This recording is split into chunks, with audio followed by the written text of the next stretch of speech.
4장 내용 우리 한지 오래돼가지고 정리해 보면은 4장까지는 어떻게 하나님의 자녀가 되었는가, 하나님의 자녀가 어떻게 되었는가. 그래서 기억을 하신지 모르겠지만 의인은 없다, 하나도 없다라고 했고 율법 외에 한 의가 나타나서 우리를 의롭다고 선언을 해주셨다. 근데 이제 이렇게 해주셨는데 그러면 칭의를 받았는데 법적으로 우리를 딱 해줬는데 다시 말해서 구원을 받았는데 구원 받기 전과 후에 대한 삶의 차이가 없다. 이런 게 보통 문제죠. 다시 말해서 이제 문제는 내가 하나님의 자녀가 되었는데 왜 똑같지? 나의 삶은? 이게 이제 문제죠. 그래서 오늘은 하나님의 자녀로 의롭다 칭함을 받은 자의 이제 삶을 말합니다. 그 삶 중에서 이제 오늘은 자랑하라. 이제 뭐 이렇게 이해가 되면 되겠죠. 한 살 갓 태어난 아이가 이제 1년이 지나고 나서 사람 구실을 할 수 있냐라는 얘기로 따졌을 때는 또는 뭐 10살 먹은 아이가 사람 구실을 할 수 있냐, 뭐 20, 30, 40, 50 이렇게 다 질문을 할 수 있을 것 같아요. 다시 말해서 구원받은 자가 정말로 성도의 삶으로 맞냐 틀리냐라는 거에 대해서 물론 맞지만은 그의 삶에 있어서 어떤가, 차이가 어떻게 맞는가, 그런 거 되겠죠. 그래서 오늘 말씀을 이제 보면서 구원을 받았는데 내가 이전과 후에 대한 삶에 있어서 어느 정도까지의 삶이 변화가 있고 차이가 있는가에 대한 부분, 그런 부분들이 조금씩 체크가 되면 좋겠죠. 한 예를 들면 그런 게 있어요. 왕자와 거지 이야기인데 왕자가 거지가 되죠. 그래서 거지의 상을 나가게 되고 왕자는 나가는 이유는 이제 자유를 찾아서 나가게 됩니다. 그리고 거지는 이제 궁궐의 생활이 부러워서 들어오게 되는데 처음부터 문제가 많이 생기죠. 그래서 익숙치 않게 옷을 계속 입어야 되고 손발을 깨끗이 씻어야 되고 이런 지켜야 되는 절차가 너무 많은 거죠. 답답해하는 것. 침대도 너무 좋은데 불편하고 화장실에서 용분을 보고 나서 전혀 이제 닦질 않다가 닦기 시작하니까 그것도 괜찮고 뭐 그런 거죠 뭐. 그래서 거지 생활에 익숙하기 때문에 그렇게 된다는 거죠. 그래서 하나님의 은혜로 우리가 어떻게 보면은 죄 가운데 살다가 의인에 대한 삶을 살아가야 되는데 우리가 오히려 이제 죄인에 대한 삶을 자유라고 생각하고 편하다고 생각해서 그것을 자꾸 추구할 때가 많이 있죠. 편하다라는 이유로 자꾸 돌아갑니다. 그래서 칭의라는 것은 그렇게 칭의를 받았는데, 칭함을 받았는데 법적인 용어죠. 법적으로 하나님의 자녀가 되었음에도 불구하고 우리 속에서는 아직도 하나님의 자녀가 되지 않고 있다는 거죠. 우리 몸의 영적인 부분이 아닌 이 죄악에 대한 삶으로 익숙하기 때문에 그런 것 같아요. 그럼 우리가 칭의가 이루어지면 그 다음에는 성화가 이루어져야 됩니다. 거룩해 되어가는 성화라는 게 이제 점차적으로 한 번이 아니라 성화가 이루어져야 됩니다. 그래서 5장부터는 어떻게 하나님의 자녀답게 되어져 가는가에 대한 내용이 있습니다. 그래서 1절부터 1장부터 4장까지는 우리가 어떻게 하나님의 자녀가 되었는가, 그리고 5장부터 시작할 때는 어떻게 하나님의 자녀답게 되어져 가는가. 그렇게 오늘은 그래서 5장으로 어떻게 하나님의 자녀답게 되어져 가는가에 대한 부분이 시작이 됩니다. 5장부터는. 자, 이제 1절부터 보면 1절. 그러므로 우리가 믿음으로 의롭다 하심을 받았으니 우리 주 예수 그리스도로 말미암아 하나님과 화평을 누리자. 화평을 누리자. 화평을 누리자. 평화를 누리기 위해서 중보자가, 예수 그리스도께서 중보자가 되어 주시죠. 화평은 다른 말로 샬롬. 이 땅에 예수님이 오신 궁극적인 목적은 샬롬을 위해서 오셨죠. 그래서 하늘에는 영광이, 이 땅에서는 기뻐하심을 입은 사람들 중에 평화로다 이렇게 얘기하죠.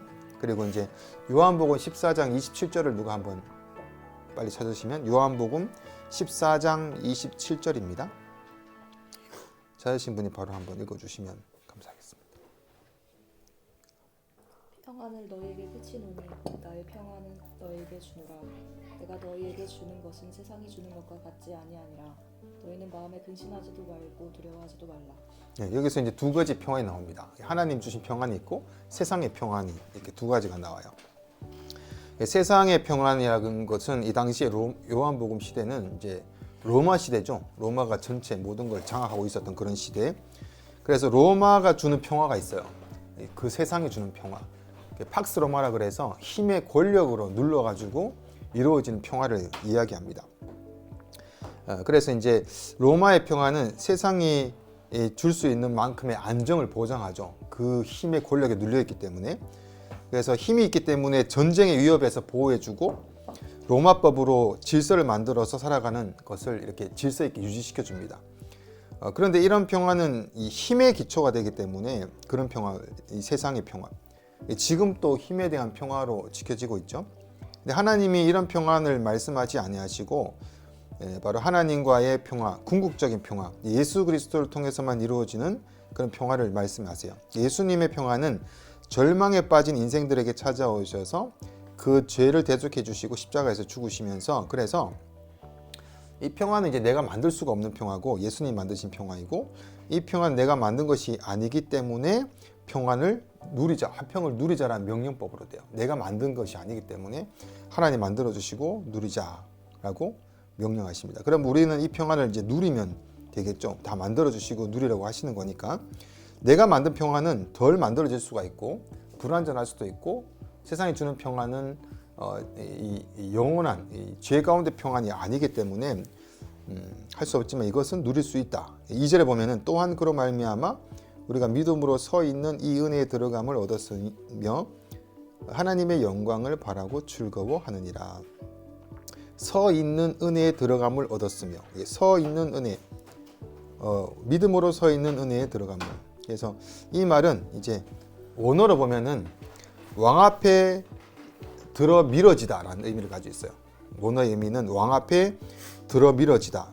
그래서 이 은혜에 들어감이라는 단어는 왕 앞에 가까이 가서 왕을 아련할 때에, 왕을 대할 때에 쓰이는 왕실의 단어가 쓰여요. 왕실의 단어. 그래서 우리가 누군가 앞에 서 있다라는 것이고, 그는 왕이라는 부분의 장소의 왕궁이라는 것이 되겠죠. 이걸 정리해 보면은 하나님이 계시는 왕궁은 바로 왕궁의 하나님 나라에 입성해야 된다라는 의미, 그 안에 들어밀어져야 된다라는 의미가 들어가 있는데, 왜 그런가를 따져보면은 창세기 3장에 나와요. 창세기 3장 23절 24절 한번 읽어주세요. 창세기 3장 23, 24.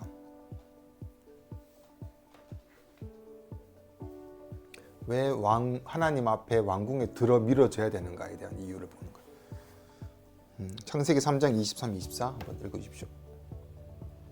여호와 하나님이 에덴 동산에서 그를 내보내어 그의 근원이 된 땅을 갈게 하시니라. 이같이 하나님이 그 사람을 쫓아내시고 에덴 동산 동쪽에 그릇들과 두루 도는 불칼을 두어 생명나무의 길을 지키게 하시니라. 사람이 아담과 하와가 죄를 짓고 이제 에덴 동산에 쫓겨나게 되죠. 그러고 나서 그때서부터 자기가 먹을 것을 자기가 갈고 먹도록 살아갑니다. 이때부터 고난과 환난이 일어나게 되죠. 하나님과 단절이 되죠. 고난과 죽음이 찾아오고 나그네의 삶을 살게 됩니다. 그런 인생이 살아가다가 내가 죄인지도 모르면서 어리석게 살아가는 인생들에게 하나님 찾아오시면서 율법도 주시고 죄인임을 발견케 하시죠.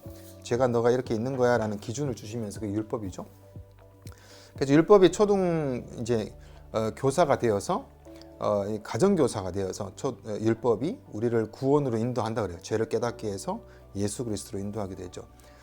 그 일로 바로 예수께서 오셔서 구원자가 되어주시고, 그러고 우리가 왕궁으로 밀어져 들어가는 거죠. 다르게 얘기해서 우리가 지금 하나님과 분리되어 있다는 거죠. 하나님의 왕국에 들어갈 수가 없는 존재이고 떨어져 있기 때문에 하나님 앞으로 밀려져 들어가야 된다. 그래서 밀려 주어지시는 것. 그래서 그 왕실은 우리가 살도록 되어 있었는데 쫓겨났다가 다시 그 왕실로 밀어졌다. 회복에 대한 부분이 들어가 있죠. 다시 예수님의 화목케 하신 은혜로 말미암아 밀어졌다. 하나님 앞에 관계가 회복이 된다. 그럼 우리가 밀어진 자로서 우리가 해야 되는 일이 무엇인가? 왕 앞에서 해야 되는 것. 그것이 바로 앞에서 얘기했듯이 평화를 누리자라는 게 되는 거죠. 그것을 누리자. 무엇을 누리냐라고 얘기할 수 있는데, 그것은 하나님의 풍성함이 어떤 것이고 그 은혜와 은총과 그 은혜가 어떤 것인지를 우리가 누리며 살아가게 되죠. 그리고 우리를 하나님의 유업을 이을 상속자로 부르셨다라고 합니다. 상속자로 누리게 됩니다.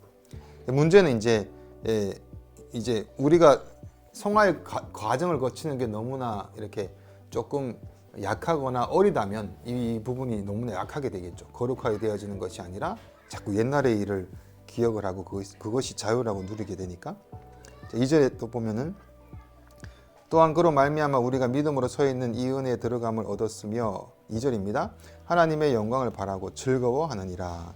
즐거워해야 할, 자랑해야 할, 기뻐해야 할 이 세 가지의 정리가 이제 쭉 이 11절까지 내용 중에서 나오는데 그걸 뽑아서 보면은 첫 번째는 2절에 하나님의 영광을 바라고 즐거워하라라고 합니다.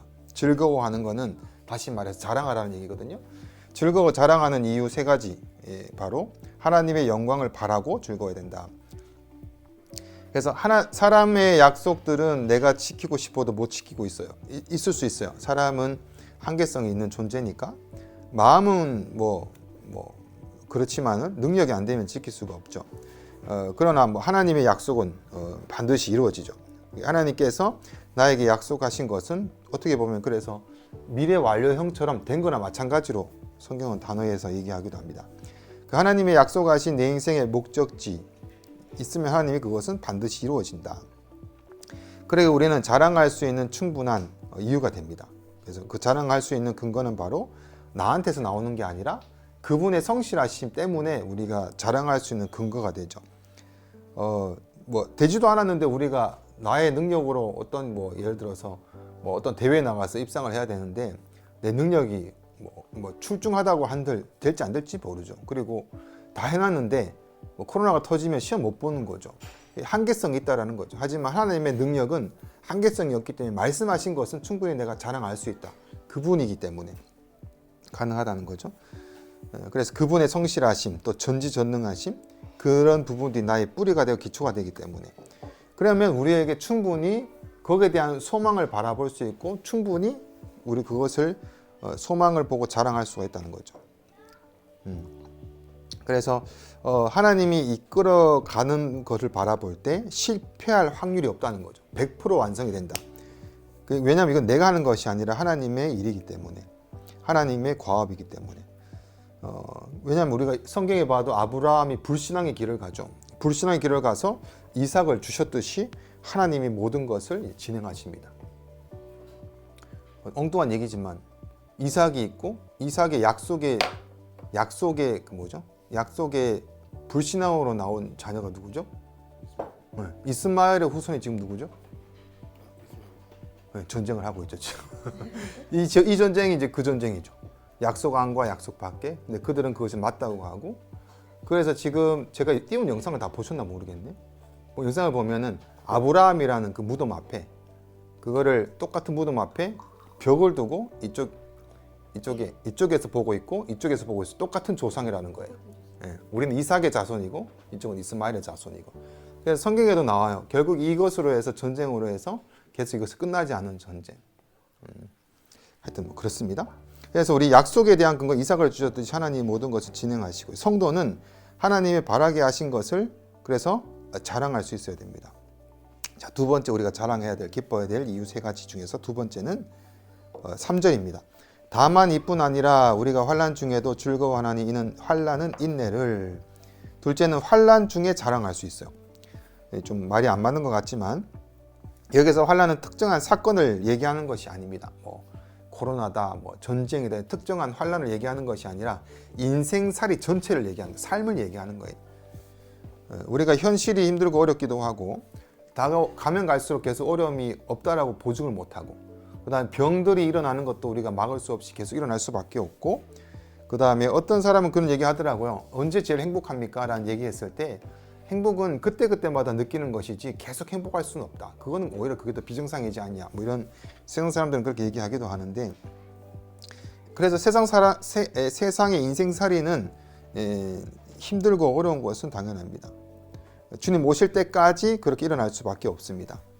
에덴 동산에서 쫓겨나는 순간부터 자원적인 한계와 인생살이 가운데 일어나는 모든 한계성이 있기 때문에 인생 자체가 환난입니다. 그런데 이런 환난 중에서도 즐거워해야 된다라고 말씀합니다. 왜냐하면 사람은 환난이 있어야 그 가운데 중요한 것을 잘 깨달아 알 수 있기 때문에 그래요. 그래서 성경에서는 계속해서 구약시대 가운데 믿음의 사람들에게 환난은 끊이지 않습니다. 그리고 지금 또 믿음이 생기고 하나님의 자녀가 되었으면 환난이 끝나야 되는데 끝나지가 않습니다. 그래서 그런 것은 계속 일어나게 되죠.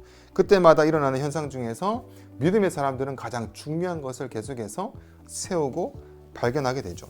집에 불이 났어요. 믿음의 사람들이라고 해서 집에 불이 안 날 수는 없죠. 날 수도 있어요. 제일 중요한 것은 불이 났을 때 가장 중요한 것이 무엇인지를 깨닫게 되죠. 몸에 돌이 생겼을 때 아, 이거 걸어야 되는구나. 물을 많이 마셔야 되는구나. 앉아 있어서 되는 문제가 아니구나라는 것을 뼈저리게 느끼게 되는 거죠. 하여튼 뭐 제일 중요한 게 뭐냐면, 그래서 지금 전쟁도 똑같은 것 같아요. 물가가 오르기 때문에 두려운 것이 아니라 전쟁을 통해서 모든 사람이 지금 알고 깨닫고 있는 것은 생명의 중요성을 알게 되고 있죠. 그래서 바로 환란이 주는 유익이 반드시 있다라는 겁니다. 그래서 하나님의 모든 손 안에 그 안에 모든 것이 들어있겠죠. 그래서 인생의 환란을 피할 수가 없습니다. 우리는 환란을 피하면 너무 좋겠지만 그 안에 우리가 환란을 통해서 유익들이 있기 때문에 주님 오시는 그날까지 환란은 있습니다. 그 환란이라는 말의 의미는, 환란이라는 단어 원어의 의미는 짓눌러서 부서뜨린다라는 의미를 가지고 있어요. 짓눌러서 부서뜨린다. 짓눌러서 부서뜨리는 이유는 뭐냐 하면 진짜와 가짜를 구별하기 위해서 그렇게 합니다. 진짜를 남기게 되는 것이 바로 오늘 성경에 나오듯이 인내가 나오게 됩니다. 인내. 환란은 인내를 낳습니다. 인내는 남겨진다는 의미를 가지고 있어요. 그래서 짓눌러서 부서뜨렸을 때 인내가 나와서 그 인내는 남겨진다. 환란을 통해서 내게 진짜를 남겨둘 것이 무엇이고 없어도 될 것이 무엇인지를 드러나게 합니다. 그래서 이제 인내는 4절에 보니까 연단을 낳는다 그래요. 4절에 인내는 연단은 소망을 이루는 줄 알미로다.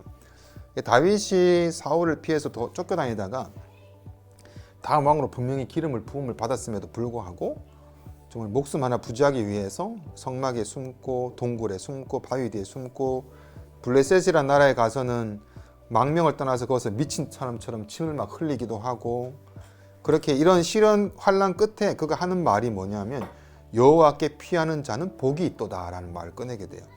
그래서 그게 시편 34편 8절 말씀이거든요. 시편 34편 8절 말씀에 너희는 여호와의 선하심을 맛보아 알지어다 그에게 피하는 자는 복이 있도다.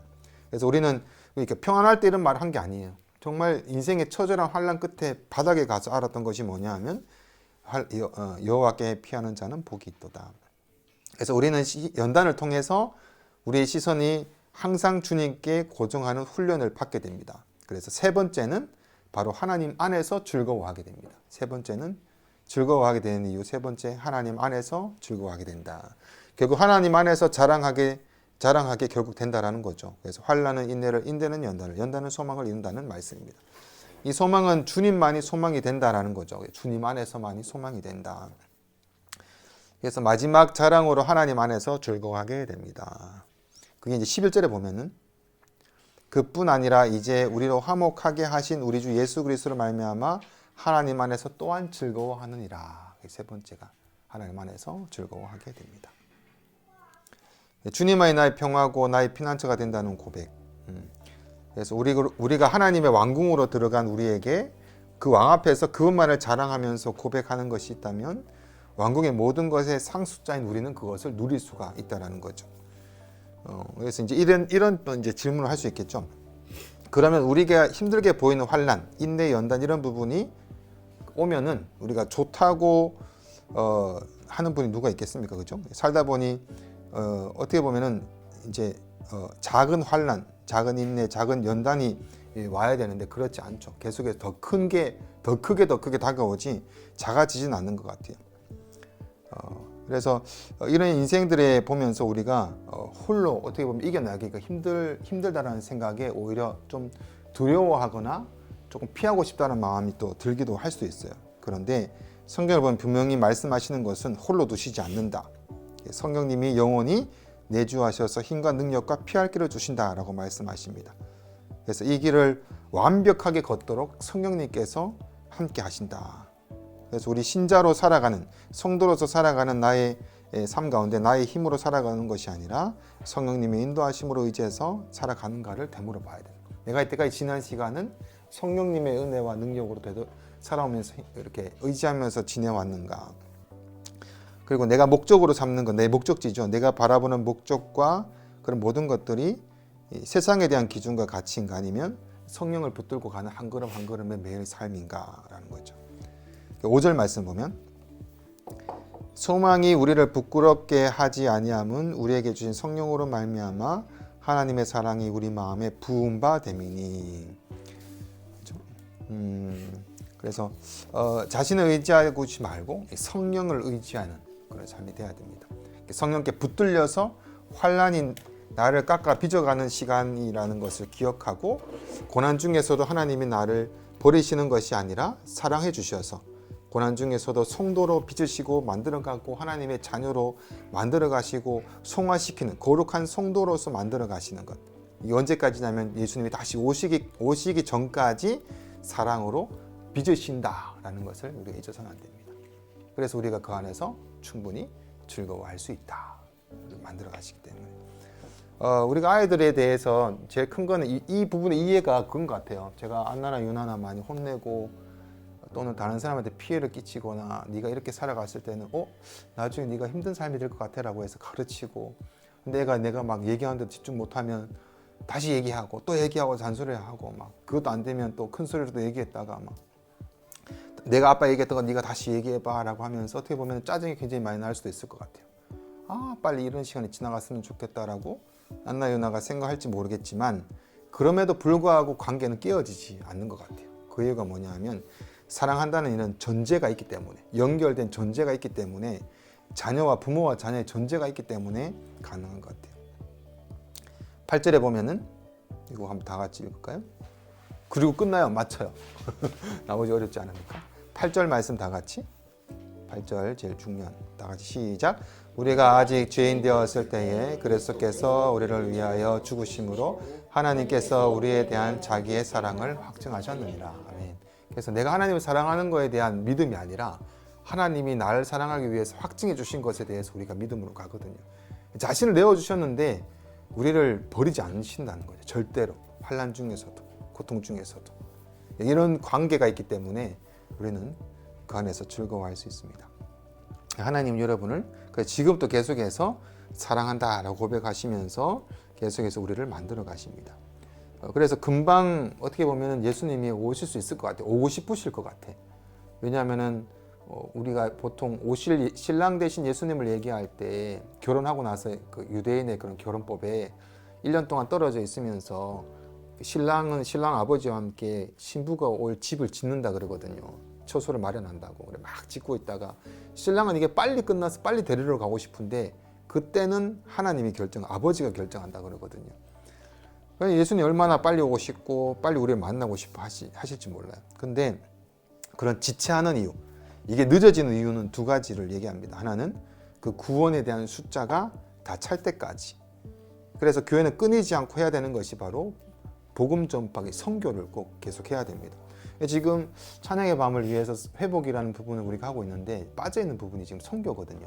그래서 이 선교 부분을 어떻게 우리가 회복을 해 찬양의 밤 때 그 전과 후를 어떻게 연결해서 갈까를 제가 요즘 기도하는데 하다 보니까 어떤 지체 한 분이 평소에 이런 그 뭐죠? 이거 코 푸는 거 휴지 들고 다니는 거 타신툭 독일 좋아하잖아요. 타신툭하고 뭐 이런 지시스카이트 몇 개 이렇게 섞어가지고 봉지해가지고 그 안에 이제 복음에 대한 구절을 넣은 다음에 그거를 늘 좀 몇 개를 가지고 있으면서 뭐 하우스 마이스터한테 주기도 하고 만나는 독일 분들한테 전하더라고요. 독일 사람들은 그런 거 너무 좋아하니까 그렇게 해서 자기는 그렇게 해서 마음을 좀 나눈다라는 얘기를 하더라고요. 그래서 각자의 삶 가운데 또는 교회적으로도 어떻게든지 간에 이런 선교에 대한 복음 전파에 대한 부분들은 어떻게 할지 지금 고민하고 있고, 두 번째는 구원은 받았어요. 구원하여 둔 자가 구원 얻은 자들이 부끄러운 구원이 되지 않도록 하기 위해서 하나님은 기다리십니다. 성화되어 자라날 때까지, 장성할 때까지 기다리십니다. 그걸 위해서 환난과 인내와 연단을 통해서 만들어 가신다는 거죠.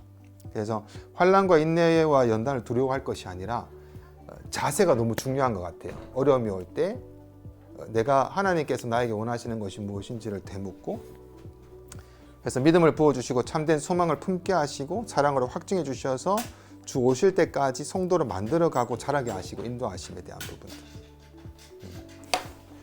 괜찮아요. 그래서 이런 하나님의 놀라우신 은혜를 우리가 당연히 자랑을 해야 되고 당연히 우리가 그걸 즐거워해야 될 이유가 된다라는 거죠. 그래서 뭐 모르겠어요. 오늘 오신 분들도 어떤 뭐 각자 뭐 어떤 어려움이나 뭐 환난이나 또 인내 중에 있는 분이 있을 수 있을지 모르겠지만 세상에서 막 어떻게 보면 짓눌러지고 깨어지는 부분들이 있을 수 있겠지만 그 안에서 남겨지는 부분들이 잘 남겨져서 그래서 담대하게 그 안에 충분히 기뻐하고 즐거워할 이유가 된다고 말씀하시니까 그런 승리하신 날 되시고 성장하신 날 되시고 즐거워한 날 되시기를 축복합니다.